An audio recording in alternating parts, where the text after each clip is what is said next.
Hello friends, आप सभी का स्वागत है आपके अपने यूट्यूब चैनल ऑनलाइन शिक्षण पर।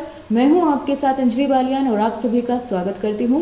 दोस्तों, आज हम बात करने वाले हैं यूपी डीएलएड सेकेंड सेमेस्टर और फोर्थ सेमेस्टर के प्रशिक्षुओं का जो इंटर्नशिप कार्यक्रम होना है करके सीखना, उसकी असाइनमेंट फाइल आप कैसे बनाएंगे। जैसा कि आप सभी जानते हैं कि आपकी इंटर्नशिप 5 सप्ताह की होगी और 5 सप्ताह में ही आपको 5 असाइनमेंट आपको देने होंगे। ठीक है, तो हम बात करेंगे कि आप असाइनमेंट फाइल कैसे बनाएंगे, क्या क्या चीज़ उसमें आपको नोट करनी है, पूरी असाइनमेंट फाइल किस तरीके से बनेगी, सब कुछ आज की इस क्लास में हम डिस्कस करने वाले हैं। सो गाइज, आपकी बहुत ज़्यादा इस चीज़ को लेकर के रिक्वेस्ट आ रही थी, बहुत ज़्यादा मैसेजेस आपके आ रहे थे। सो अगर आपने अभी तक वीडियो को लाइक नहीं किया है तो कर लीजिए और अपने दोस्तों के साथ भी शेयर ज़रूर करना। चलिए अब शुरुआत करते हैं, किस तरीके से आपको अपनी असाइनमेंट फाइल बनानी है देखते हैं। सो फ्रेंड्स, आप सभी को इस तरह का लेटर अपने कॉलेज से मिल चुका होगा। इसमें बताया गया है कि आपकी इंटर्नशिप कौन सी डेट से शुरुआत होने वाली है और किस दिनांक तक आपकी इंटर्नशिप चलेगी। ठीक है, पूरी जानकारी इस लेटर में दी गई है। तो आपने देखना ये है कि आपकी इंटर्नशिप कब से शुरू है और कब ख़त्म है। और हाँ, आपको एक चीज़ मैं यहाँ पर बताना चाहूँगी जो कि मैंने आपको पहले भी बताया हुआ था कि आपको 8 से 10 छात्रों का चयन करना है और उनमें से 8 के पास मोबाइल फ़ोन होना, यानी उनकी फैमिली के पास मोबाइल फ़ोन होना अति आवश्यक है। ठीक है, तभी आप अपनी इंटर्नशिप को पूरा कर पाएंगे। ठीक है दोस्तों, तो चलिए एक बार ये जानकारी पूरी ले लेते हैं। क्या लिखा गया है, करके सीखना कार्य योजना के माध्यम से 5 सप्ताह की इंटर्नशिप संपादित की जाएगी। ये तो बात मैं आपको बता ही चुकी हूँ। और कार्यक्रम की जानकारी के लिए प्रशिक्षुओं द्वारा चयनित छात्रों के अभिभावकों का संक्षिप्त ओरिएंटेशन किया जाएगा और अभिभावकों को प्रस्तावित गतिविधि के बारे में भी बता दिया जाएगा। ठीक है, उसकी आपको परेशानी नहीं लेनी है, वो कॉलेज करेगा आपका काम। और प्रतिदिन व्हाट्सएप और एसएमएस के माध्यम से अभिभावकों को संदेश भेजा जाएगा और अभिभावक अपने बच्चों के साथ गतिविधि को साझा कर गतिविधि पूर्ण कराएंगे। बच्चों के साथ गतिविधि करने के बाद अभिभावक फोटो, ऑडियो और वीडियो क्लिपिंग साझा करेंगे आपके साथ, ताकि बच्चे इन गतिविधियों में घर में कैसे कर रहे हैं यह आप लोग ज्ञात कर सके। ठीक है, हर दूसरे दिन डीएलएड प्रशिक्षु अभिभावकों को फ़ोन करेंगे और उनसे फीडबैक लेंगे और अगर ज़रूरत पड़ी तो अभिभावकों के सवालों को भी स्पष्ट करेंगे। यदि वो आपके जो गतिविधियां है उससे संतुष्ट नहीं हो पाते हैं तो आपको उनके हर एक सवाल का जवाब देना होगा। ठीक है, और बच्चों के लिए वर्चुअल ऑनलाइन माध्यम से शिक्षण गतिविधियां हर रोज संचालित की जाएगी। प्रथम संस्था के द्वारा डिजिटल कंटेंट एवं गतिविधियां तैयार की जाएगी और इन गतिविधियों को SCERT के माध्यम से डाइट एवं सभी निजी डीएलएड कॉलेज के प्रशिक्षुओं द्वारा पहुंचाई जाएगी। ठीक है, बच्चों तक पहुंचाई जाएगी। मतलब ये है कहने का कि दोस्तों, जैसे आपको बच्चों तक गतिविधियां भेजनी है, उनको काम देना है करने के लिए, सीधी सी बात है कि आपको उनके पास होमवर्क भेजना है कि वे क्या करेंगे। तो उसके लिए आपको कहीं से भी कुछ भी ढूंढने की ज़रूरत नहीं है, क्योंकि ये पूरा मैटर SCERT डाइट कॉलेजेस को प्रोवाइड करेगा और प्राइवेट कॉलेजेस को, और फिर आपका कॉलेज आप तक वो SMS या फिर कह लीजिए वे गतिविधियाँ, शिक्षण गतिविधियाँ आप तक पहुँचाएगा और फिर आपको फॉरवर्ड करनी है वो बच्चों के अभिभावकों के पास। ठीक है, और फिर प्रति दूसरे दिन आपको उनके घर पे फ़ोन करना है और जानना है क्या वे गतिविधि सही तरीके से कर पा रहे हैं या नहीं। ठीक है, सप्ताह में एक सत्र, प्रत्येक सप्ताह प्रशिक्षुओं के साथ एक इंटरेक्टिव सत्र आपके द्वारा आयोजित किया जाएगा, जिसमें पिछले सप्ताह की गतिविधि की समीक्षा एवं अगले सप्ताह की गतिविधि पर चर्चा की जाएगी कि पिछले सप्ताह आपने क्या क्या चीज़ें की और अगले सप्ताह कौन कौन सी गतिविधियां आप करने वाले हैं। छात्र छात्राओं के सीखने के स्तर को समझने के लिए एवं प्रारंभिक मूल्यांकन किया जाएगा उनका। ठीक है, एक प्रारंभिक मूल्यांकन किया जाएगा जिसको लेवल कहते हैं। उनकी प्रगति को ट्रैक करने के लिए 2 सप्ताह के अंतराल पर एक मध्य मूल्यांकन होगा और ऑनलाइन समीक्षा बैठक की जाएगी।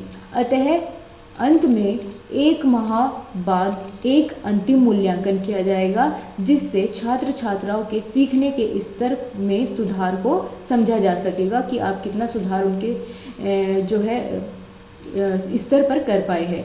इन आकलन में मिले डाटा को इस हेतु विकसित ऑनलाइन डैशबोर्ड पर भरा जा सकता है। ठीक है, जो डैशबोर्ड होगा वहाँ पर आपको इसको फिल करना होगा। और ये सभी चीज़ें दोस्तों आपको आप पढ़ लीजिएगा। मैं यहाँ पर थोड़ी सी देर इसको पॉज कर देती हूँ, तो यहाँ पर आप इसको पूरा पढ़ लीजिएगा क्या क्या यहाँ पर बातें बताई गई है। ठीक है, और हाँ, आपको जो है बच्चों के पेरेंट्स के नाम, उनकी पूरी लिस्ट, जैसे कि मैंने आपको बताया कि आपको एक स्कूल के या फिर अलग अलग स्कूल के भी हो सकते हैं 10 बच्चे दिए जाएंगे। इस प्रकार की लिस्ट आप तक आएगी और उनमें लिखा होगा कि कौन कौन से बच्चे जो है आपको जिन्हें सिखाना है। ठीक है, 10 बच्चों के नाम होंगे उसमें, उनके मोबाइल नंबर, उनके स्कूल का नाम, उनके पिता का नाम और उस स्टूडेंट का नाम आपके पास भेज दिया जाएगा। ठीक है, इस तरीके से आपके पास पूरी लिस्ट आ जाएगी। तो आपको अपना यहाँ से स्कूल देख करके अपने जो जीपी ऐप है उसमें फिल कर लेना है।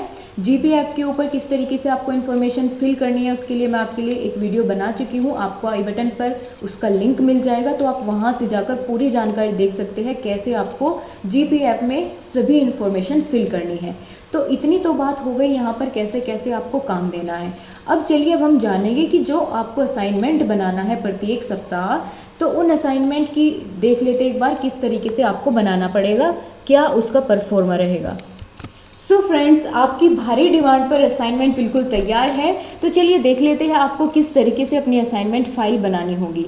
आप कोई भी नोटबुक ले सकते हैं या फिर इस तरीके का प्लेन पेपर जिस पर आप सभी चीज़ें नोट डाउन करेंगे। ठीक है, और सबसे ऊपर आपको एक टाइटल डालना है जिसमें आप लिखेंगे करके सीखना ऑनलाइन इंटर्नशिप। ठीक है, करके सीखना ऑनलाइन इंटर्नशिप। और फिर आपको डालना है असाइनमेंट नंबर, यानी कौन से नंबर का आप असाइनमेंट बना रहे हैं।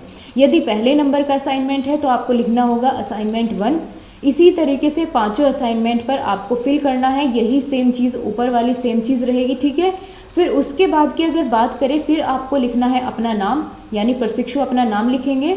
ठीक है, यहाँ पर प्रशिक्षुओं को अपना नाम लिखना है।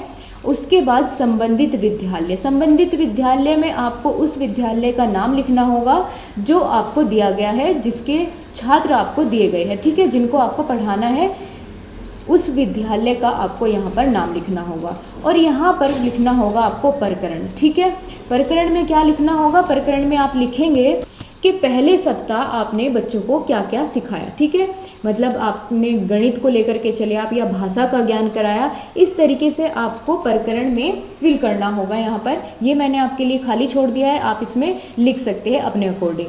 लेकिन जब यहाँ से शुरुआत करते हैं, यहाँ से आप शुरू करिए देखना। सबसे पहले आप यहाँ पर लिखोगे उद्देश्य।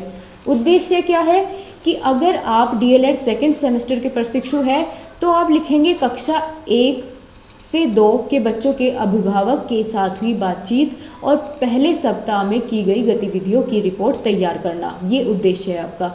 लेकिन यदि आप 4th सेमेस्टर के प्रशिक्षु हैं तो आपको यहाँ पर ये ना लिख करके, ठीक है, ये ना लिख करके आपको ये लिखना होगा कक्षा 6 से 8 के बच्चों के अभिभावकों के साथ हुई बातचीत और पिछले सप्ताह या पहले सप्ताह में की गई गतिविधियों की रिपोर्ट तैयार करना।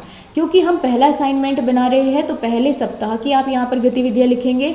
जब आप दूसरा असाइनमेंट बनाएंगे तो आप यहाँ पर पहले की जगह दूसरे सप्ताह लिखेंगे। ठीक है, दूसरे सप्ताह में की गई गतिविधियों की रिपोर्ट तैयार करना। ठीक है, इतनी चीज़ें आपको समझ में आ गई किस तरीके से इसका परफॉर्मा होना है। फिर इसके बाद यहाँ आ जाइए, यहाँ पर आपको क्या करना है, यहाँ पर आपको 3 बॉक्स में इस तरीके से अपने पेज को डिवाइड कर लेना है।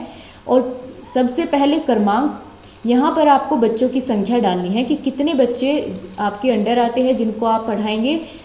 तो टोटल तो संख्या 10 होनी है, लेकिन जितने भी आपको दिए जाएंगे उसके अनुसार आपको डाला है यहाँ पहले बच्चे का नाम जिसको आपने गतिविधियाँ करवाई। ठीक है, पहले बच्चे का यहाँ नंबर 1 डाल करके इसके बाद आपको यहाँ विद्यार्थी का नाम और उसका पता लिखना है। जैसे मान लो विद्यार्थी का नाम है राधिका और उसके पिता का नाम ये है, यहाँ पर उसका मोबाइल नंबर और कौन सी कक्षा से वो संबंधित है। ठीक है, किस कक्षा में वो पढ़ती है ये आपको यहाँ पर नोट डाउन करना होगा। जो भी आपके विद्यार्थी होंगे जिनको आप सिखाएंगे, यहाँ पर उनका नाम, उनके पिता का नाम और उनका मोबाइल नंबर व कक्षा, ये चीज़ आप यहाँ पर लिखेंगे। और इधर आपको क्या लिखना है, इधर एक कॉलम बनाएंगे आप फीडबैक व परिणाम का। ठीक है, फीडबैक और परिणाम के लिए इसमें आपको क्या लिखना है दोस्तों, इसमें आप वही सब गतिविधियां लिखेंगे जो आपने पूरे सप्ताह में की है। जैसे आपके सामने एग्जाम्पल है, इस तरीके से आप लिखेंगे कि इस सप्ताह अभिभावक से बातचीत करने पर पता चला कि राधिका ने प्रतिदिन की गतिविधियों को रुचिपूर्ण ढंग से किया। उसने प्रथम लेवल गणित व भाषा का जो प्रथम लेवल था उसको पास कर लिया है, और शुरुआत में कुछ समस्याएं आई थी लेकिन उनका निवारण समय से कर लिया गया था। अभिभावक इस प्रकार के शिक्षण से संतुष्ट है। परिणाम क्या मिला, भाषाई गतिविधि प्रतिदिन होती है किंतु गणित में संसाधनों का अभाव है। ठीक है, ये पूरा का पूरा आपको फीडबैक मिला, यानी आपने बच्चों के पास फ़ोन किया, उसके अभिभावकों के पास, और उसके अभिभावक ने बताया कि राधिका तो प्रतिदिन अपने गतिविधियों को रुचिपूर्ण ढंग से करती है। तो आपने वही नोट किया यहाँ पर कि उसने पूरे सप्ताह में सभी गतिविधियों को रुचिपूर्ण ढंग से पूरा किया, और प्रथम लेवल भी उसने पास कर लिया है गणित और भाषा का। लेकिन शुरुआत के कुछ दिनों में आपको समस्याएं देखने को मिली, ठीक है, और उनका निवारण भी आपने कर लिया है। और शिक्षक के जो आपके मतलब जो विद्यार्थी के अभिभावक है वो इस प्रकार के आपके शिक्षण से पूरी तरीके से संतुष्ट है, और परिणाम निकलकर ये आया कि भाषाई गतिविधि तो रोज हो जाती है लेकिन जो गणित के संसाधन है उनका बच्चे के पास अभाव है। तो इतना फीडबैक हो गया पहले बच्चे का। और हाँ, मैं आपको बताना चाहूँगी कि 2 पेज से बड़ी आप रिपोर्ट तैयार नहीं करेंगे। ये साफ साफ आपको बताया गया है कि 2 पेज से ज़्यादा आपकी रिपोर्ट नहीं होनी चाहिए। ठीक है, आपका असाइनमेंट 2 पेज से ज़्यादा का एक असाइनमेंट नहीं होना चाहिए। इतनी चीज़ आपको क्लियर हो गई। अब चलिए इसके बारे में और जानेंगे। आपके लिए मैंने पूरा ही असाइनमेंट तैयार कर दिया है, तो आप बहुत आराम से अब कर पाएंगे। जैसे मान लेते हैं दूसरे बच्चे का नाम राहुल है, ठीक है, फिर यहाँ पर आपको सेम चीज़ लिखनी है, पिता, मोबाइल नंबर, कक्षा का नाम। ठीक है, ये लिखने के बाद आपने यहाँ पर सिचुएशन दी गई है दोस्तों, क्योंकि हो सकता है कि जो आप गतिविधियाँ कराना चाहते हैं वो बच्चे के अभिभावक उसमें आपका सहयोग ना करें। ठीक है, तो सभी तरह की सिचुएशन को लेते हुए जो जो आपको फेस करनी पड़ सकती है उसके अनुसार ये आपके लिए पूरा का पूरा असाइनमेंट तैयार किया गया है। फिर आप इसमें अपने अकॉर्डिंग थोड़ा बहुत चेंज कर सकते हैं जैसी आपके सामने परिस्थितियाँ आती है। ठीक है, तो यहाँ हमने क्या फीडबैक लिखा कि अभिभावक से संपर्क करने पर ज्ञात हुआ कि राहुल ने सभी गतिविधियों को बहुत अच्छे से पूरी की। ठीक है, हालांकि कुछ दिनों में कई सारी समस्याएं देखने को मिली जिनके कारण गतिविधियां नहीं हो सकी, और अभिभावक जो है वो पूरी तरीके से संतुष्ट है।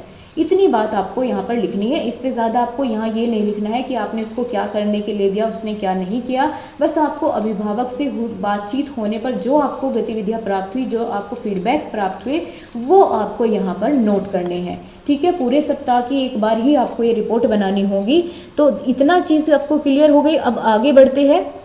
यहाँ तक आप 2 बच्चों का पूरा फीडबैक लिख चुके हैं, और आपके अंडर आने हैं 10 बच्चे। ठीक है, 2 का आपने कर लिया। अब हम बहुत सारी सिचुएशंस को देखेंगे, आप अपने अकॉर्डिंग जो आपके साथ फिट होगी उसको वहाँ पर नोट कर लीजिएगा। तीसरा बच्चा मान लीजिए प्रमोद है, ठीक है, उसका वही सेम चीज़ें यहाँ पर आपको नोट करनी है, उसके पिता का नाम, ठीक है, ये सब चीज़ें। और फिर आते हैं हम फीडबैक पर। ये आपके लिए ज़्यादा जानना ज़रूरी है कि आप किस तरीके से लिखेंगे। यहाँ पर मान लेते हैं प्रमोद के साथ आपका क्या केस बना कि अभिभावक से संपर्क करने पर ज्ञात हुआ कि बच्चे को गतिविधि नहीं कराई गई। ठीक है, जो आपने गतिविधियाँ करने के लिए दी थी वह बच्चे को नहीं कराई गई, तो इसीलिए कोई भी परिणाम आपको यहाँ पर प्राप्त नहीं हुआ कि बच्चे ने किस तरीके से किया या नहीं किया, क्योंकि उसको गतिविधि कराई ही नहीं गई है। तो परिणाम कहाँ से मिलता, कितना सीखा या नहीं सीखा, कुछ पता नहीं चल पाया। तो इसी तरीके की सिचुएशन से आगे गुजरते हुए हम अगले बच्चे पर चलेंगे जिसका नाम है साक्षी। आपकी लिस्ट में जो नाम हो आप उसको यहाँ पर लिखिएगा। ठीक है, फिर वही सेम चीज़, पिता का नाम, उसके मोबाइल नंबर, ये चीज़ आप नोट करेंगे। ठीक है, 4th सेमेस्टर वाले जो प्रशिक्षु है और 2nd सेमेस्टर दोनों के लिए ही चीज़ें सेम होंगी। ठीक है, बस आपको उसका क्लास नंबर चेंज करना होगा, उसका नाम चेंज करना होगा और अपने अकॉर्डिंग थोड़ा सा गतिविधियों में परिवर्तन करना होगा। बाकी असाइनमेंट की बात करें तो दोनों सेमेस्टर के प्रशिक्षुओं को इसी तरीके से बनाने होंगे। साक्षी के साथ किस तरीके से आपको यहाँ पर फीडबैक मिला कि विद्यालय से जो मोबाइल नंबर आपको दिया गया था अभिभावक से, उससे संपर्क नहीं हो पाया है। ठीक है, जिससे गतिविधियाँ नहीं कराई जा सकी और परिणाम प्राप्त नहीं हुआ। ये बात हो जाती है आपके चौथे विद्यार्थी के बारे में कि आपको जो नंबर दिया गया था वह मान्य नहीं था या फिर उससे आप संपर्क नहीं कर पाए उसके अभिभावक के साथ। इतनी चीज़ें आपको क्लियर हो जाती है। आगे बढ़ते हैं। अगला बच्चे का नाम है जगमोहन। आपका जो भी है आप वहाँ पर नोट कर सकते हैं। ये चीज़ें दोस्तों आपको अपने अकॉर्डिंग फिल करनी है। मैंने सिर्फ यहाँ पर कुछ भी मान करके नोट कर दिया है जिससे आपको आसानी हो समझने में। ऑलराइट। और दोस्तों अगर आपने अभी तक वीडियो को लाइक नहीं किया है तो प्लीज़ प्लीज़ प्लीज़ वीडियो को लाइक कर दीजिए, ठीक है। आगे हम चलिए अब बात करेंगे कि इसके साथ क्या केस होता है इस विद्यार्थी के साथ कि अभिभावक से संपर्क करने पर ज्ञात हुआ कि जगमोहन घर में उपस्थित नहीं है, इस कारण गतिविधि नहीं हो पाई। ऐसा भी तो हो सकता है कि भाई जिस बच्चे से आप बात करना चाहते हैं उसके पेरेंट्स बोले कि वो बच्चा घर पर नहीं है, कहीं भी बाहर गया हुआ है, ठीक है, घूमने के लिए, कुछ भी हो सकता है, और उसी के कारण वहाँ पर क्या हो गया, गतिविधियाँ नहीं हो पाई, तो आपको कुछ भी परिणाम यहाँ पर प्राप्त नहीं हुआ। अगले बच्चा है प्राची। इसके साथ क्या हुआ कि इस सप्ताह प्राची के अभिभावकों से पता चला कि वह सभी गतिविधियाँ शीघ्रता से कर लेती है। कुछ दिन टेक्निकल समस्या सामने आई जिनका निवारण किया गया और अभिभावक पूरी तरीके से इस शिक्षण कार्य से संतुष्ट है, ठीक है। अभिभावक पूरी तरीके से संतुष्ट हो जाते हैं और ऐसी सिचुएशन आप बना करके लिखेंगे, अपने शब्दों में आप लिख पाएंगे तो बहुत अच्छा होगा, ठीक है। इतनी चीज़ें आपको समझ आ जाती है। अब चलिए आगे बढ़ते हैं। अगले बच्चे का नाम है शैली। शैली के अभिभावक गतिविधियों पर ध्यान नहीं देते हैं। प्रतिदिन समस्याएं बताकर गतिविधि न करने का उत्तर प्राप्त हुआ और परिणाम क्या मिला कि अभिभावक असंतुष्ट है, ठीक है, या संतुष्ट नहीं है। तो इस तरीके से आपको अपना असाइनमेंट बनाना है और ऐसे ही आपको उसके फीडबैक्स लिखने होंगे, ठीक है। और कई बार आपने देखा होगा कि जो अभिभावक होते हैं वो बच्चे की जो पढ़ाई होती है उसके अनुसार रुचि नहीं लेते हैं, उसकी पढ़ाई में रुचि नहीं लेते हैं, उसको पढ़ाने में। तो ऐसी समस्याएं आपको सामना करना पड़ेगा आपको ऐसी समस्याओं का जिनमें अभिभावक आपके साथ सहयोग नहीं करेंगे। तो वहाँ पर आपको इस तरीके से अपने फीडबैक लिखने होंगे, अपना असाइनमेंट तैयार करना होगा, क्योंकि प्रत्येक बच्चे के बारे में आपको लिखना है। जितने बच्चों की लिस्ट आपको सौंपी गई है उनके सभी के बारे में आपको नोट करना होगा, ठीक है। तो इस प्रकार से आपका असाइनमेंट पूरा तैयार हो जाएगा, ठीक है। 10 या 9 जितने बच्चे आपको दिए गए हैं उन सभी के बारे में आपको इस तरीके से पूरा लिस्ट तैयार कर लेनी है और फिर इसको असाइनमेंट को तैयार करके जब भी आपके कॉलेज से इनकी इन्फॉर्मेशन मांगी जाए तो आप इसको सबमिट कर देना, ओके। और इसी तरीके से आपको 5 असाइनमेंट बनाने होंगे फ्रेंड्स। बस आपको क्या करना है कि फिर उनका लेवल थोड़ा चेंज करते जाना है और बाकी चीज़ें यही रहेगी कि आपने पिछले सप्ताह उनको क्या सिखाया, क्या गतिविधियां उनके साथ की, वही चीज़ें आपको पूरे असाइनमेंट में नोट करनी है, ठीक है। क्योंकि ये बनाया ही इसलिए जा रहा है ताकि आप सभी गतिविधियों को बता पाए और जो है अपने कॉलेज को दिखा पाए कि आप कर क्या रहे हैं, और आपको बहुत अच्छे से इनको परिपूर्ण करना है। और जो भी आपको होमवर्क देना है बच्चों का उसका मैंने आपको बता दिया है कि किस प्रकार से आप करेंगे। उसके लिए आपको आपका कॉलेज मैटर प्रोवाइड करेगा, उस मैटर को ही आपको समय समय पर विद्यार्थी के पास भेजना है। प्रत्येक 2 दिन में आपको विद्यार्थी के अभिभावकों से बातचीत करनी है और पता करना है कि जो काम आप उसके लिए भेज रहे हैं क्या वो कर पा रहा है या नहीं कर पा रहा है, ठीक है, कितना उसमें रुचि ले रहा है या नहीं ले रहा है।